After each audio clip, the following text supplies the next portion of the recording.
Back to our focus in the Eastern Cape, residents of Umtata say they're still living in fear, despite an increase in police visibility in the town that's aimed at tackling the scourge of extortion. Yesterday, hundreds of people, including politicians and representatives from civil society organizations and social activists, handed over a memorandum to police in Umtata. They say crimes, including murder, femicide, stock theft and extortion, are making their lives unbearable. Just last week, 3 alleged extortionists were shot dead by police in a reported confrontation at the base of the National Intervention Unit. At the same time, Police Commissioner Fannie Masemola has promised at the weekend to increase officers' presence in that town. Let's get you a sense of how this is all working out and bring in the Premier of the province. That's Oscar Mabuyane, who joins us now via our video link. And Premier, thank you very much for your time. Welcome to the SABC News Channel. It's lovely to be speaking to you. I certainly get a sense, and I'm sure you agree, that there's so much more of a focus on the story than there ever was in recent history. But what's your response to residents specifically of Mthatha, who say that they've had to deal with this issue for years, and in some instances it feels a little too late? Thank you very much, Ayanda. Good morning to you and good morning to viewers. I feel for them. I understand what they are going through. We have been together with them on the ground as provincial government, municipalities, both the district and the local. We've been trying our level best to confront this issue, of course, with the limited capacity we had. We do really appreciate the intervention that has been made more by the Minister of Police, building on the foundation that was laid by the former Minister of Police. The issue has been out there for some time, but I think I must thank our people to stand up to also take this matter out there in public for awareness. It has been a challenge when you have got our people cornered by thugs, not prepared to speak, losing confidence every day in the police service. But at least now there is actually a green light down the tunnel, and I'm quite happy with the progress that has been made. The word of minister is actually being implemented, as he said and promised our people in Umtata, in Imbizo, that he will send the team, the combat team, the detectives, the TRT, the NIU, all those teams are on the ground effectively confronting these thugs. And I can tell you, these thugs were flushing them out of our streets, were flushing them out of Umtata, CBD. Our people must actually regain their confidence in the police service. Police are representing the state.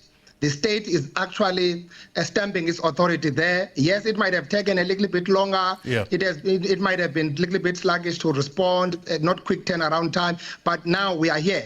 We're on the ground, all of us through the district development model, the national, province, district and local. We are dealing with that issue in all where it shows its ugly head. Sure, and I'm sure, Premier, you'll agree that in order to create some kind of meaningful social compact, there needs to be, concessions about what's happened so that we could all move forward. I mean, to what extent would you agree with some of the activists who've said to us that until this point, the state that you speak of has actually failed them?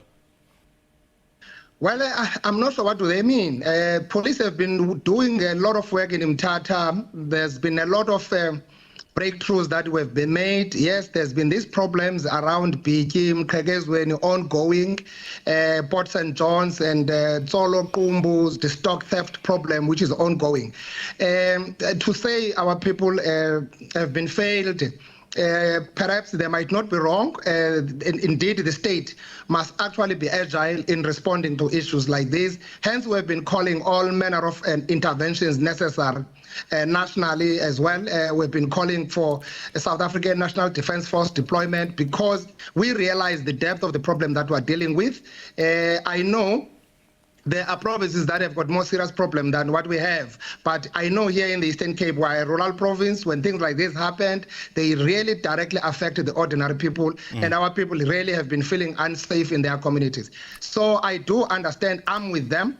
It was painful to see the district mayor when we were there, sharing tears because he says, I don't know what to do. I'm a mayor here. I can't command anything. People are complaining to me. And we've been on the ground trying to deal with these issues. We've been on the operations. I must commend the work that our police have been doing under very difficult circumstances. Of course, under-resourced. Now police are resourced. We have got more boots on the ground, detectives, crime intelligence, combat teams are on the ground. So I'm quite optimistic that now we're turning the tide and our people must actually have faith in police, and we're doing everything that we do. We want to call every body, civil society, churches, business, as they did in Mthatha yesterday, to stand up now and say, no, it's enough. This extortion has been really terrorizing the lives of our people. The difficulty, of course, is that the people that you're asking that communities trust in some instances are said to be part of the problem. I mean, there's been comments made as high up as from the king of, that's King Mthatha, who suggested in some instances that politicians are part of the construction mafias that are terrorizing these communities. What's a response to at least those claims, and how then communities can work through whatever doubt they have that the people who are suggesting they are the answer are in fact part of the issue? Criminality and criminals have got no boundaries. You find criminals everywhere. I can't speak for things that I don't know. It's only the king who can give facts. Ours is to seek the truth from facts, and that's what exactly we're doing. So whoever says such things must be held accountable, and we're dealing with that matter, and we have said, opening up the extortion line, people must come forward and give us facts. We don't want to deal with issues in abstract. We don't want people just to say things recklessly. Whoever says such kind of things must be held accountable so that it can help police to investigate. We must stop this thing. And we are saying cases must be reported in police, not in the public podiums. If there are issues, politicians that king knows that are involved in this, he must bring that. For instance, the Mareke fellow that is being spoken about is said to be a chief, and we don't know that, and I've never had interaction with Mareke. I don't even know Mareke myself, if he's a chief. But I'm told the community there believed in him as their own chief. So all those issues, everybody who has got anything must come forward, bring facts, bring details. People must just stop saying things for the sake of saying them.